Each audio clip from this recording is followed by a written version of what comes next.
with the Land Trust Act. I supported it, I voted for it, and I think it's the right way to go as it relates to affordable housing. But let me just talk about some of the other issues that we have to deal with in Baltimore City.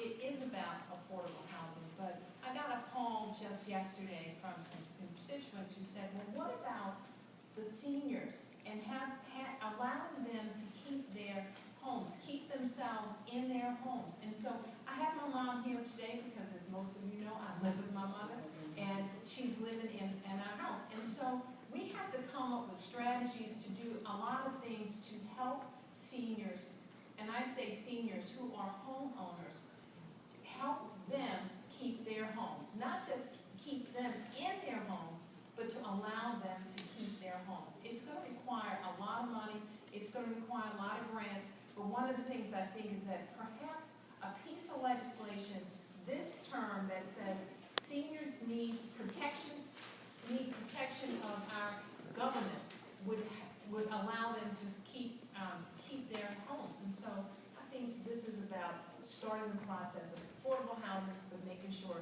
a certain group gets what they need. Thank you. I support the Land Trust Act, but I also support tax credits, and I support having incentives for people to buy homes at little to nothing and fix them up in Baltimore City. But also this past session, I did sponsor a bill that passed that would give a tax credit to renters, people that are low income, that are just above Section 8. It was reduced to just a jurisdictional bill. It doesn't cover the whole state, and so I'm going to fight next session and in the future to get it expanded to every jurisdiction in the state. That's one thing. And then just in 2009, we as a delegation got $1 million for the area in Forest Park for senior housing around the Wayland Village Center. And so that's another thing. So I think we're constantly looking for any opportunity that we can do as legislators to do that, and working however we can in conjunction with the city, and within whatever restrictions we have there, and within the confines of the legislature. And so while there have been some initiatives that I've passed and that we've passed as a delegation, we're always also open to any suggestions from our constituents. I look at the $1.3 billion that we got in school construction as an employment piece of legislation that we were all instrumental in getting passed. I also think very hard and have talked with the city in trying to get the school system like Murval, Emerson, Westside, to take the homes that the city owned and fix them up for renovation and put them back on the market for low income and folks. So there's a couple different things that's already in the making. Certainly I supported those things. The voting record shows that that I supported the Homestead Act and other things. So that was a very good idea, and I'm still working with the city trying to get done in reference to the vocational and some of these boarded up houses that the city owns. Not even talking about private owned homes. So thank you. My first job out of law school was working for the Housing Authority in Baltimore City, and so I've retained an interest in housing throughout my career, whether it was lead paint over the years, especially working with all of my colleagues on that issue over the years. But most recently, we've had the city, under a federal program, talking about or committed to privatizing the senior citizen high-rises.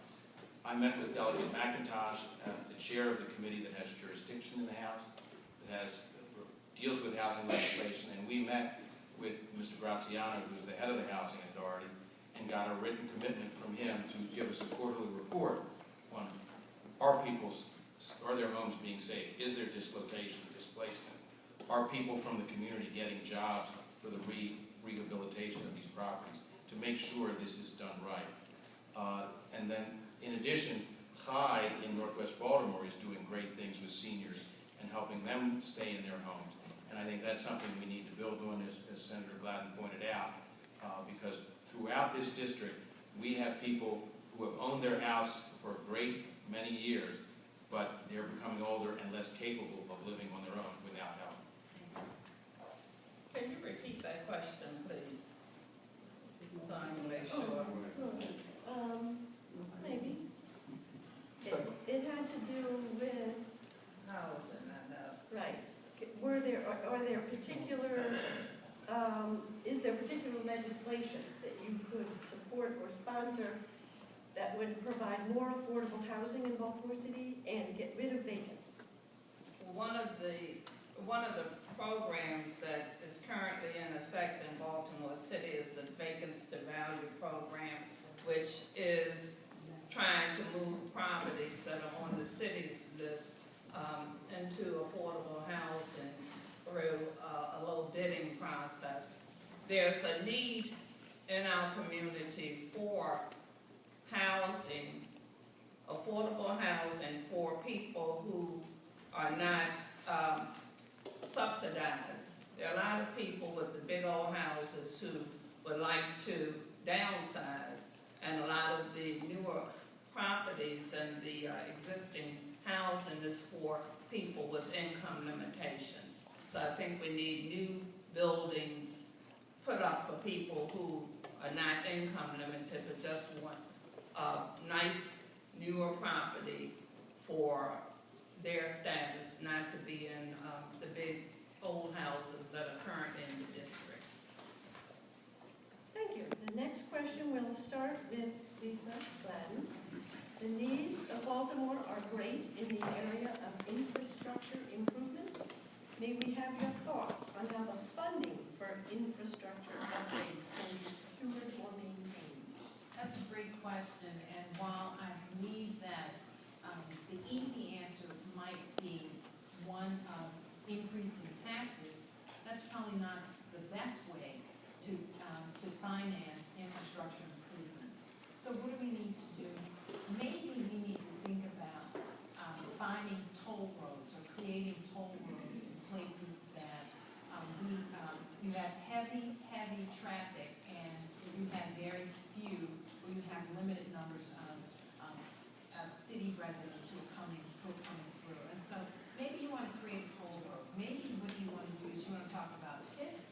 You want to talk about any of the governmental created tax credit abilities that say, you know what, let's talk about ways that we can fund the infrastructures, but we have to do it in a way that does not overburden the people of Baltimore City. Why do I say we don't want to overburden us? Quite frankly, it seems to me that there are a whole lot of folks who just want outside. We don't want that. We want to make sure that we get the right kind of money. Yeah. Shut up, man. Over the last number of years, No, which way? This way. over the last number of years, we have passed and increased the number of taxes, and specifically the gas tax was hopefully to go to helping to improve the infrastructure, which is much needed in Baltimore City in particular. But I'm in favor of restructuring and modifying the old franchise agreements that we have in Baltimore City with CNP, AT&T, and BGE.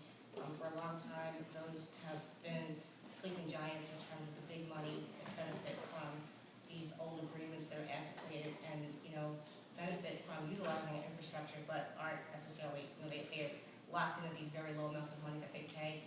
And along with that, other ways that we seem to find to give big tax incentives for big development. I think that we have to find a way when agreements are struck to make sure that we are requiring that there is investment and participation in infrastructure. So I'm in favor of those things, and to the extent that legislation could go that far, I support that.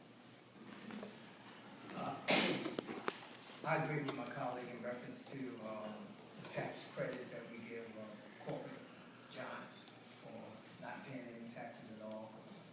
That's one way. And the other thing is that we go to Annapolis for 90 days every year, and we tweak what is already in place.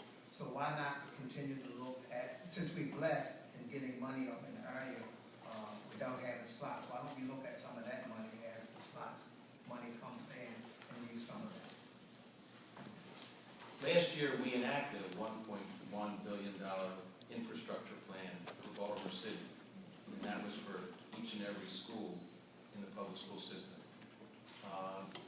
We're building the infrastructure for our children and for our neighborhoods, because this year, in part in response to legislation that I helped initiate, the mayor has committed $5 million for the neighborhoods around the schools that are being renovated. So they don't stand in isolation, but they're we're working with for the entire community to improve not just the schools, but the neighborhoods. And we have been very vigilant in going to community meetings, the school meetings, where the planning has already begun for those schools, and we'll be going later this week to, over the next 10 days, to Arlington and to Pimlico Elementary Middle Schools to work with the communities there to make sure that their schools are best for their children and their communities. I think if the state officials could put some leverage on the city to do audits of some of these agencies, there would be adequate monies that could be used for the infrastructure. There's a lot of waste in the city and probably in the state also, and that monies can be redirected without additional taxes to take care of some of the infrastructure needs, as well as eliminating some of the loopholes that the major big corporations get from doing business with the state. Thank you. We'll start next time with Ms. And that's what happens when you start in the middle. That's all right. But, you know, when we look at the infrastructure in Baltimore City, we look at the schools, and you look at our roads, and you look at our pipes in the ground. The opportunity that we have now is one of the things we should do as state legislators, and what our state legislators should do. Maybe we work with some of our federal partners and our federal delegation and say, you know what, we need to get some money from the U.S. Department of Transportation to fix some of these old pipes. Estimated that about $3 to $10 billion to repair all the pipes in Baltimore City.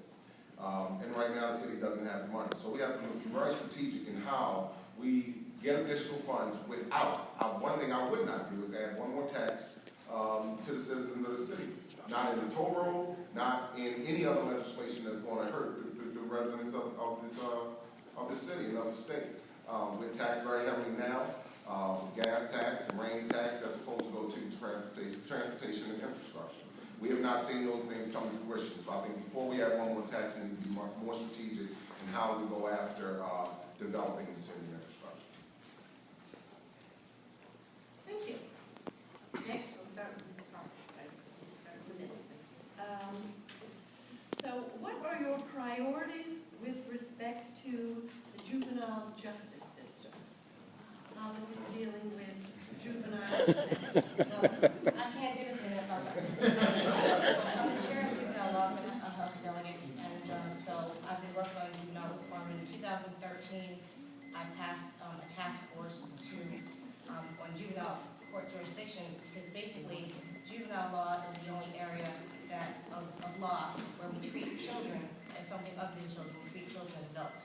And so, in a city where, you know, in many ways, the most vulnerable and the children who have least resources, we have for a very long time neglected these children with lead poisoning, inadequate schools, inadequate resources in the community.